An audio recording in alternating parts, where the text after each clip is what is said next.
Content creator তৌহিদ আফ্রিদি গ্রেপ্তারের পর একের পর এক চাঞ্চল্যকর অভিযোগ সামনে আসে।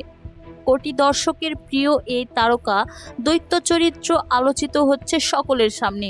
আফ্রিদি কি মুক্তি পাবে, নাকি তার আনা অপকর্মের হতে পারে মৃত্যুদণ্ড? জানতে হলে দেখতে হবে ভিউয়ার্স আমাদের এই পুরো ভিডিওটি।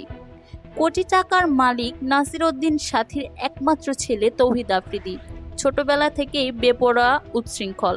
বাবা মার অতিরিক্ত আদর আর প্রশ্রয়ে গড়ে উঠেছিল বেপরোয়া। 2015 সালে ইউটিউব জগতে প্রবেশ করেন তিনি। খুব দ্রুতই জনপ্রিয়তা পান।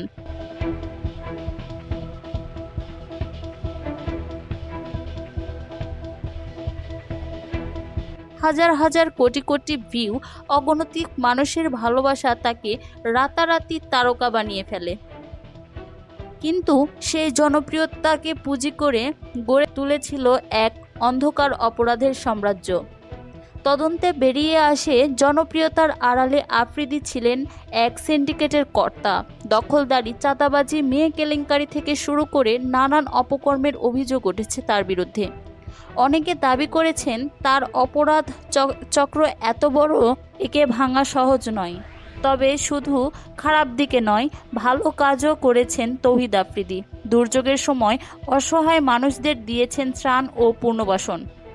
অনেক মানুষ এই কারণে আজও তাকে শ্রদ্ধা করে।